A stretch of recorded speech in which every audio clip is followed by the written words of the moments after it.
ప్రసిద్ధ గాయకులు భగవద్గీత గాన ప్రవచన ప్రచారకర్త భగవద్గీత ఫౌండేషన్ వ్యవస్థాపకులు డాక్టర్ ఎల్వి గంగాధర శాస్త్రికి భారతదేశపు ప్రతిష్టాత్మక కేంద్ర సంగీత నాటక అకాడమీ అవార్డు లభించింది. 2023 సంవత్సరానికి గాను గంగాధర శాస్త్రికి ఈ అవార్డును కేంద్ర ప్రభుత్వం ప్రకటించింది. ఇతర ప్రధాన సంప్రదాయ సంగీత విభాగంలో ఆయనకు ఈ అకాడమీ పురస్కారం లభించింది.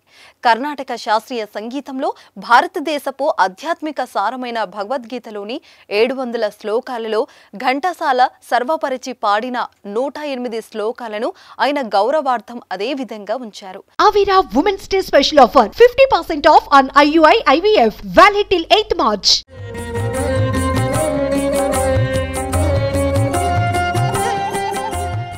మిగిలిన 594 శ్లోకాలను సత్వ ట్యూన్లతో కర్ణాటక సంగీతంలో తెలుగు తాత్పర్య సహితంగా పాడి అత్యున్నత సాంకేతిక విలువలతో రికార్డు చేసి భారతీయ గాయకుడి తొలి సంగీత భరిత సంపూర్ణ భగవద్గీతగా శ్రీ శ్రీ శ్రీ విశ్వేశతీర్థ స్వామి డాక్టర్ ఏపీజే అబ్దుల్ కలాం చేతుల మీదుగా విడుదల చేశాడు.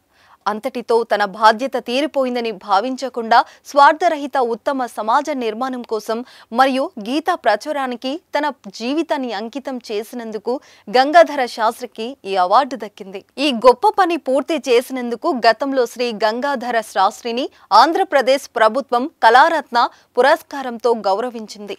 మధ్యప్రదేశ్లోని మహర్షి పాణిని యూనివర్సిటీ గౌరవ డాక్టరేట్తో సత్కరించింది. కాగా కేంద్రం ఇప్పుడు కేంద్ర సంగీత నాటక అకాడమీ అవార్డు ప్రకటించిన నేపథ్యంలో గీత పట్ల తన అంకిత భావాన్ని గత 16 సంవత్సరాలుగా గుర్తిస్తూ వచ్చిన కేంద్ర సాంస్కృతిక పర్యాటక శాఖ మంత్రులు శ్రీ జి కిషన్ రెడ్డికి గంగాధర శాస్త్రి ప్రత్యేక కృతజ్ఞతలు తెలియజేశాడు. అలాగే Sangeet Natak academy chairman doctor సంధ్య పురేచకు, జ్యూరీ సభ్యులకు, తెలంగాణ రాష్ట్ర సాంస్కృతిక శాఖకు గంగాధర శాస్త్రి కృతజ్ఞతలు తెలియజేశాడు.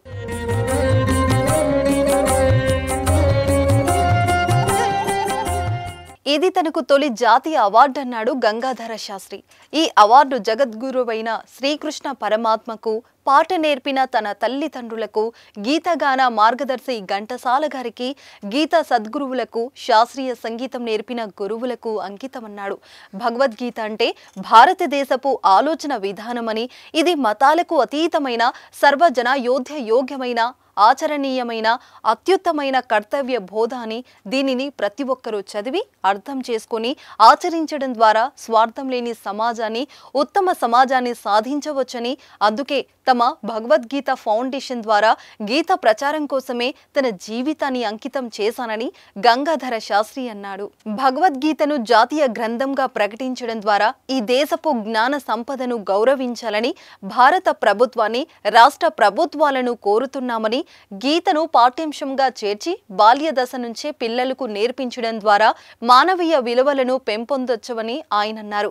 ఇప్పటికే అయోధ్యలో రామాలయ నిర్మాణం ద్వారా భారతీయుల ఆత్మ గౌరవాన్ని కాపాడినందుకు, పాఠ్య పుస్తకాలలో మన దేశం పేరును భారత్గా మార్పు చేసి చరిత్రను కాపాడినందుకు కేంద్ర ప్రభుత్వానికి మనసులతో కృతజ్ఞాభివందనలు తెలియజేస్తున్నానని గంగాధర శాస్త్రి అన్నారు.